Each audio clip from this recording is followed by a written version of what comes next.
Bonjour à tous, bienvenue sur Wow Spoken French. Je suis Antoine et aujourd'hui, je suis très enthousiaste parce que Gabriel et moi, nous allons parler de quelque chose que j'adore vraiment faire. Gabriel, bonjour, comment vas-tu ce matin? Bonjour Antoine, bonjour à tous nos auditeurs, je vais très bien, merci. Et toi? Tu sembles vraiment excité aujourd'hui. Qu'est-ce qui se passe? Oui, je suis très content. Hier soir, j'ai préparé un dîner incroyable pour ma famille. C'était la première fois que je cuisinais un plat aussi compliqué et tout le monde a adoré. Je veux absolument te raconter cette expérience. Oh, c'est merveilleux, j'adore cuisiner aussi. Dis-moi, qu'est-ce que tu as préparé exactement? J'imagine que c'était quelque chose de spécial, si tu dis que c'était compliqué. J'ai fait un coq au vin. Tu sais, c'est un plat traditionnel français avec du poulet, du vin rouge, des champignons, des oignons et des carottes.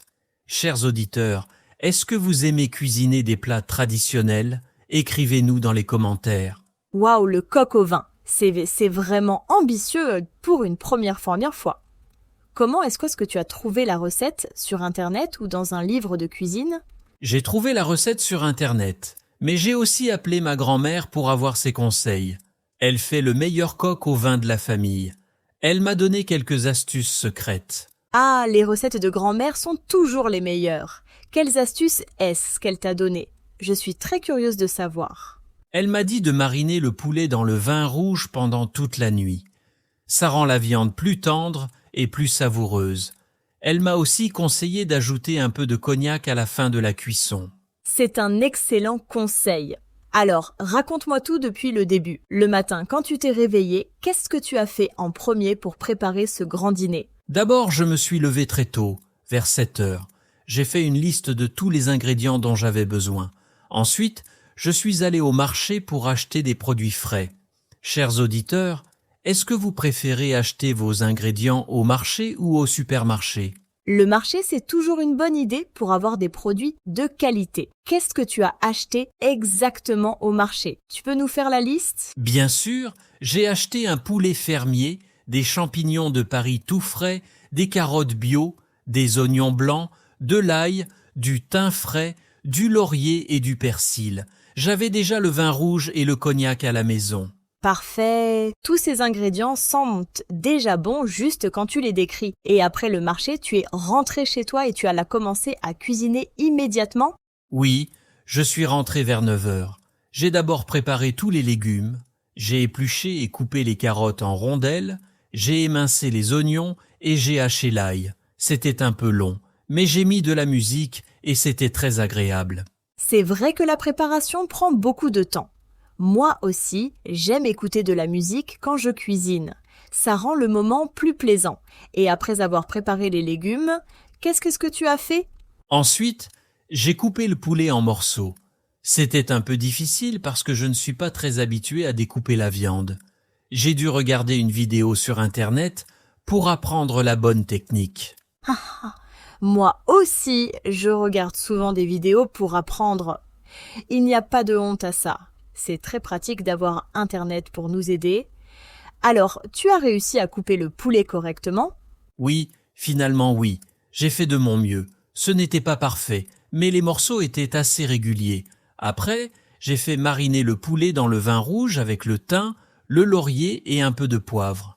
Combien de temps as-tu laissé mariner le poulet? Ta grand-mère a dit toute la nuit, mais tu as commencé le matin? Non? Exactement, j'ai triché un peu. J'ai laissé mariner pendant environ 4 heures. Ce n'est pas toute la nuit, mais c'était déjà bien. Pendant ce temps, j'ai nettoyé la cuisine et j'ai préparé la table pour le dîner. 4 heures, c'est déjà pas mal. Et pendant que le poulet marinait, tu as fait autre chose ou tu t'es reposé? Je me suis reposé un peu, j'ai lu un magazine de cuisine et j'ai aussi préparé un dessert simple, une tarte aux pommes. Chers auditeurs, quel est votre dessert préféré à préparer à la maison? Dites-le nous. Une tarte aux pommes. J'adore ça. C'est un bon choix pour accompagner le coq au vin. Bon, ensuite, vers quelle heure as-tu commencé la vraie cuisson du plat principal? J'ai commencé vers 14 heures. D'abord, j'ai fait chauffer une grande cocotte avec un peu d'huile d'olive. Ensuite, J'ai fait dorer les morceaux de poulet de tous les côtés jusqu'à ce qu'ils soient bien dorés. C'est important de bien faire dorer la viande.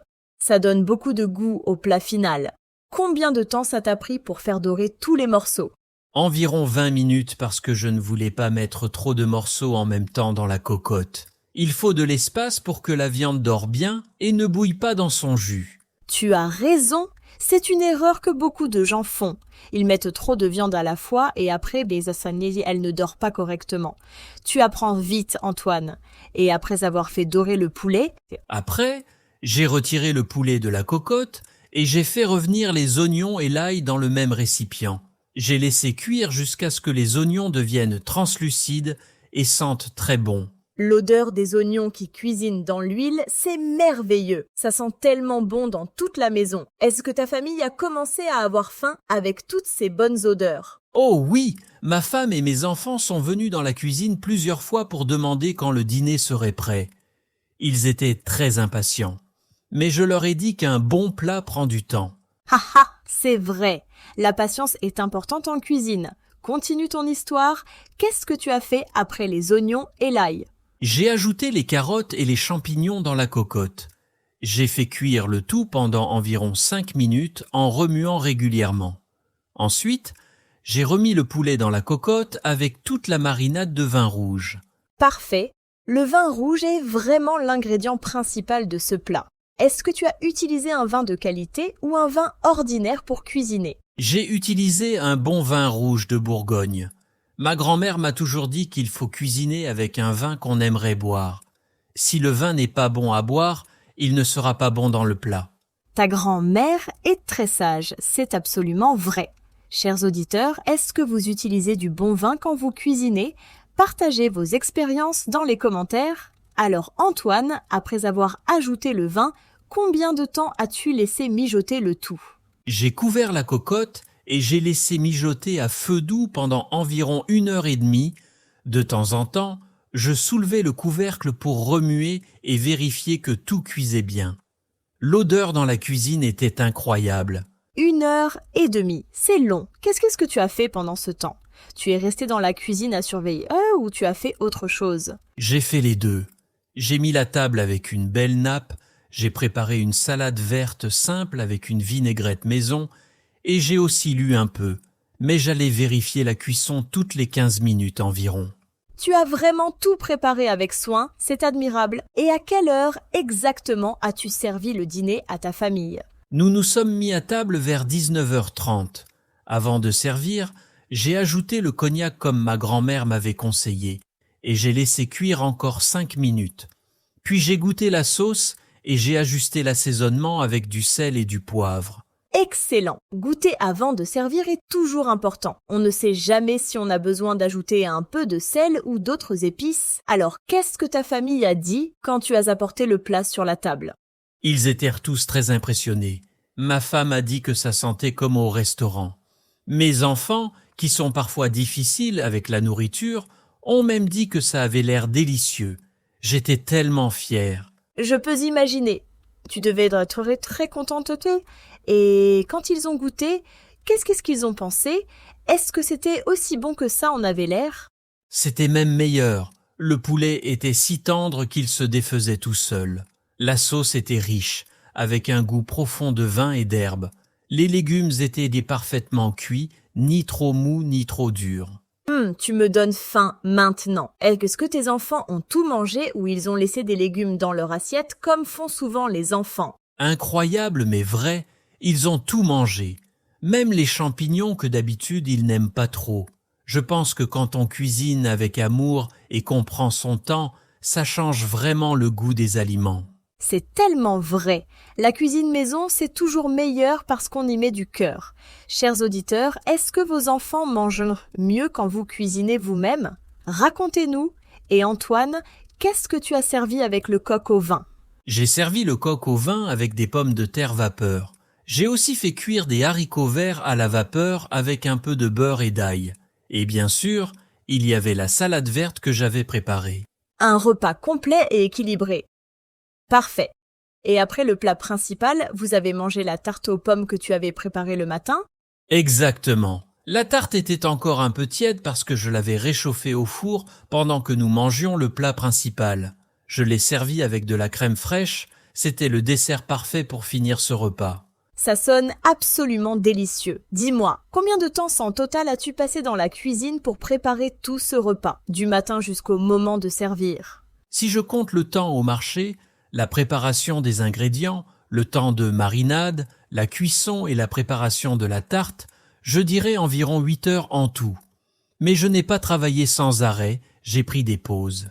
8 heures, c'est beaucoup. Mais pour un repas aussi spécial, ça en valait vraiment la peine. Est-ce que tu as eu beaucoup de vaisselle à faire après le dîner? Oh oui, la cocotte, les planches à découper, les couteaux, les assiettes, les verres, tout. Mais ma femme et mes enfants m'ont aidé. On a fait la vaisselle ensemble en discutant de la soirée. C'était un moment agréable aussi. C'est bien que toute la famille participe. Faire la cuisine et nettoyer ensemble, c'est important. Ça crée de beaux souvenirs. Alors, maintenant que tu as réussi ce plat difficile, est-ce que tu vas continuer à cuisiner des plats traditionnels français? Absolument. J'ai déjà une liste de plats que je veux essayer. La semaine prochaine, je veux faire un bœuf bourguignon. C'est un peu similaire au coq au vin, mais avec du bœuf. Ensuite, je veux essayer la blanquette de veau. Waouh, tu es vraiment motivé. J'adore ton enthousiasme. Le bœuf bourguignon est délicieux aussi. Il faut le faire mijoter longtemps, comme le coq au vin. Est-ce que tu vas encore demander des conseils à ta grand-mère? Bien sûr, elle est ma meilleure source de conseils culinaires. Elle m'a déjà invité chez elle pour me montrer comment elle prépare le bœuf bourguignon. Je vais aller la voir ce week-end. Quelle chance tu as d'avoir une grand-mère qui partage ses connaissances. Beaucoup de gens n'ont pas cette opportunité, chers auditeurs. Est-ce que vous avez quelqu'un dans votre famille qui vous apprend à cuisiner? Partagez vos histoires avec nous. Oui, je suis très chanceux. Ma grand-mère a 82 ans et elle cuisine toujours tous les jours. Elle dit que la cuisine, c'est ce qui la garde jeune et active. Elle a raison, je pense. C'est merveilleux. Cuisiner est vraiment une activité qui fait du bien au corps et à l'esprit. Dis-moi, Antoine, avant cette expérience avec le coq au vin, est-ce que tu cuisinais souvent ou c'était quelque chose de nouveau pour toi? Je cuisinais de temps en temps, mais seulement des choses simples comme des pâtes, des omelettes, des salades. Je n'avais jamais essayé un plat qui demande autant de temps et de technique. C'était vraiment un défi pour moi. Et tu as relevé le défi avec succès. Je suis sûre que tu es maintenant beaucoup plus confiant dans la cuisine. Est-ce que cette expérience a changé ta relation avec la nourriture et la cuisine? Oui, complètement. Maintenant, je comprends mieux pourquoi certains plats dans les restaurants coûtent cher. Il y a tellement de travail, de temps et de soins qui entrent dans la préparation d'un bon plat. Je respecte beaucoup plus les cuisiniers maintenant. C'est une belle prise de conscience. La cuisine, c'est vraiment un art. Ça demande de la passion, de la patience et de la pratique. Chers auditeurs, est-ce que cuisiner à la maison vous a aidé à mieux apprécier la nourriture? Écrivez-nous. Je veux aussi ajouter que cuisiner m'a aidé à me détendre. Au début, j'étais stressé parce que je voulais que tout soit parfait. Mais après un moment, j'ai compris qu'il faut juste profiter du processus et ne pas trop s'inquiéter du résultat. C'est exactement ça. La cuisine doit être un plaisir, pas une source de stress. Même si le plat n'est pas parfait, si on l'a fait avec amour, c'est déjà une réussite. Est-ce que tu as fait des erreurs pendant la préparation? Oh oui, j'ai failli brûler les oignons parce que j'ai répondu au téléphone et j'ai oublié de baisser le feu. Heureusement, je suis revenu à temps. J'ai aussi renversé un peu de vin sur le comptoir en versant la marinade. Ah ah! Ça arrive à tout le monde. L'important, c'est que tu as rattrapé l'erreur avec les oignons. Un moment d'inattention peut ruiner un plat. Il faut toujours rester concentré quand on cuisine. C'est vrai. Maintenant, quand je cuisine quelque chose d'important, je mets mon téléphone en mode silencieux pour ne pas être distrait. C'est une leçon que j'ai apprise. Bonne stratégie! Moi aussi, je fais ça quand je cuisine quelque chose de compliqué. Alors, dis-moi, est-ce que tu as pris des photos de ton coq au vin avant de le servir? Oui, j'ai pris beaucoup de photos. J'ai photographié les ingrédients au marché, la préparation, le plat dans la cocotte et le résultat final dans les assiettes. J'ai même fait une petite vidéo pour montrer à ma grand-mère. Excellent, c'est bien de documenter ces moments. Et qu'est-ce que ta grand-mère a dit quand elle a vu la vidéo? Elle était fière de toi? Elle était très fière. Elle m'a dit que mon coq au vin avait l'air presque aussi bon que le sien. C'est le plus beau compliment qu'elle pouvait me faire. Elle m'a aussi donné quelques petits conseils pour améliorer encore plus la prochaine fois. Quel conseil est-ce qu'elle t'a donné? Je suis sûre que nos auditeurs voudraient les connaître aussi. Elle m'a dit d'ajouter un petit morceau de chocolat noir dans la sauce à la fin de la cuisson. Ça donne une couleur plus profonde et un goût légèrement plus riche sans qu'on sente le chocolat. C'est son secret. Du chocolat dans le coq au vin, c'est surprenant, mais je sais que beaucoup de grands chefs utilisent le chocolat dans des plats salés. C'est fascinant. Je vais essayer ça la prochaine fois. Chers auditeurs, avez-vous des secrets culinaires surprenants à partager? Un autre conseil qu'elle m'a donné, c'est de préparer le coq au vin la veille et de le réchauffer le lendemain. Elle dit que les saveurs se développent encore mieux après une nuit au réfrigérateur. C'est vrai. Beaucoup de plats mijotés sont meilleurs le lendemain. Le bœuf bourguignon aussi, la daube provençale, tous ces plats gagnent en saveur avec le temps. C'est pratique aussi parce qu'on peut cuisiner tranquillement et servir le lendemain sans stress. Exactement. La prochaine fois, je vais faire ça. Comme ça, le jour du dîner, je pourrai juste réchauffer et préparer les accompagnements. Ça sera beaucoup plus relaxant. Bonne idée. Alors Antoine, maintenant que tu as découvert le plaisir de cuisiner des plats traditionnels, est-ce que tu encourages aussi tes enfants à apprendre à cuisiner? Oui, mes enfants ont été tellement impressionnés par le dîner qu'ils m'ont demandé s'ils pouvaient m'aider la prochaine fois. Je suis très content. Ce week-end, nous allons faire des crêpes ensemble. C'est simple et amusant pour commencer. Les crêpes, c'est parfait pour les enfants. Ils peuvent aider à mélanger les ingrédients et même retourner les crêpes avec un peu d'aide. Quel âge ont tes enfants? Ma fille a 10 ans et mon fils a 7 ans. Ils sont encore jeunes, mais je pense que c'est le bon âge pour commencer à apprendre les bases de la cuisine. Éplucher des légumes, mesurer des ingrédients, casser des œufs, toutes ces petites choses. Absolument. Plus on commence jeune, mieux c'est. Apprendre à cuisiner, c'est une compétence importante pour la vie. Ça rend aussi les enfants plus indépendants et plus confiants. Est-ce que tes enfants aiment manger des légumes? Pas tellement normalement, mais je pense que si je les fais participer à la préparation des repas, ils seront plus intéressés à manger ce qu'ils ont aidé à cuisiner. C'est ma stratégie. Très intelligente cette stratégie. Les enfants sont toujours plus motivés à manger ce qu'ils ont préparé eux-mêmes. C'est prouvé. Chers auditeurs, est-ce que vos enfants cuisinent avec vous? Quel plat préparez-vous ensemble? J'espère vraiment que cette nouvelle passion pour la cuisine va créer de beaux moments en famille. Cuisiner ensemble, c'est aussi une façon de passer du temps de qualité et de créer des souvenirs. C'est tellement vrai. Certains de mes meilleurs souvenirs d'enfance sont dans la cuisine avec ma mère et ma grand-mère. L'odeur du pain qui cuit, le bruit de la soupe qui mijote, toutes ces petites choses créant des souvenirs précieux. Exactement. Et en plus, on transmet des traditions familiales. Les recettes de ma grand-mère, je vais les transmettre à mes enfants, et eux à leurs enfants. C'est une belle chaîne qui continue de génération en génération. C'est magnifique, Antoine. La cuisine, c'est vraiment plus que juste préparer de la nourriture. C'est de l'amour, de la culture, de la tradition, tout ça ensemble.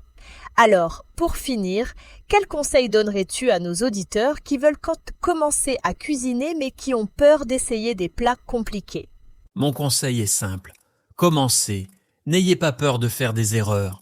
Choisissez une recette qui vous fait envie, même si elle semble difficile.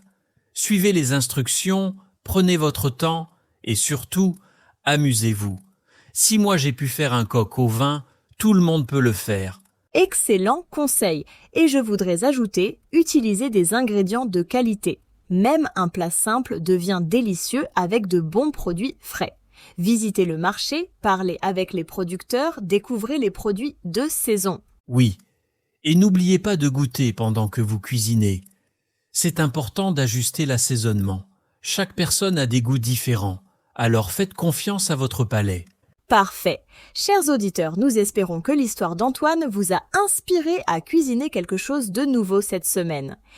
Essayez une nouvelle recette, invitez votre famille ou vos amis et créez de beaux souvenirs autour de la table. Et n'oubliez pas de nous dire dans les commentaires ce que vous avez cuisiné. Nous adorons lire vos expériences. Peut-être que la semaine prochaine, nous pourrons parler de vos aventures culinaires. Oui, et si vous avez des questions sur la cuisine, des recettes à partager ou des conseils, écrivez-les dans les commentaires. Nous lisons tout et nous adorons échanger avec vous. Merci à tous de nous avoir écoutés aujourd'hui. J'espère que vous avez appris du vocabulaire utile sur la cuisine en français. Pratiquez en cuisinant et en parlant de ce que vous faites. C'est la meilleure façon d'apprendre. Exactement, la pratique est la clé. N'oubliez pas de vous abonner à Wow Spoken French pour ne manquer aucun de nos épisodes. Nous publions de nouveaux contenus chaque semaine pour vous aider à améliorer votre français. Et si vous avez aimé cet épisode, donnez-nous un petit pouce en l'air. Ça nous aide beaucoup et ça nous montre que vous appréciez notre travail. Partagez aussi avec vos amis qui apprennent le français. Merci encore à tous, continuez à pratiquer votre français, continuez à cuisiner et surtout continuez à vous amuser. À bientôt pour un nouvel épisode de Wow Spoken French. À bientôt tout le monde. Bonne cuisine et bon apprentissage. Au revoir. Au revoir. Ah, attends Gabriel. Avant de finir, je veux raconter quelque chose de drôle qui s'est passé pendant que je cuisinais le coq au vin. Oh oui, raconte-nous, j'adore les histoires amusantes de cuisine. Qu'est-ce qui s'est passé? Alors, pendant que le plat mijotait, mon chat est entré dans la cuisine. Il a senti toutes ces bonnes odeurs et il est devenu complètement fou. Il a essayé de sauter sur le comptoir pour voir ce qu'il y avait dans la cocotte. Haha, les animaux adorent les odeurs de cuisine. Mon chien fait la même chose quand je prépare de la viande. Est-ce que ton chat a réussi à monter sur le comptoir? Presque. J'ai dû le rattraper au dernier moment. Il était tellement déterminé. Après ça, j'ai fermé la porte de la cuisine pour éviter les accidents. Mais il est resté devant la porte à miauler pendant 1 heure. Pauvre chat, il voulait juste goûter ton coq au vin. Est-ce que tu lui as donné un petit morceau de poulet à la fin? Oui, après le dîner, je lui ai donné un tout petit morceau de poulet sans sauce. Il était tellement content. Il a ronronné pendant toute la soirée. C'est mignon. Les animaux font partie de la famille aussi. Chers auditeurs, est-ce que vos animaux vous dérangent quand vous cuisinez? Racontez-nous vos histoires amusantes. Une autre chose que j'ai apprise ce jour-là, c'est l'importance d'avoir tous les ustensiles nécessaires avant de commencer.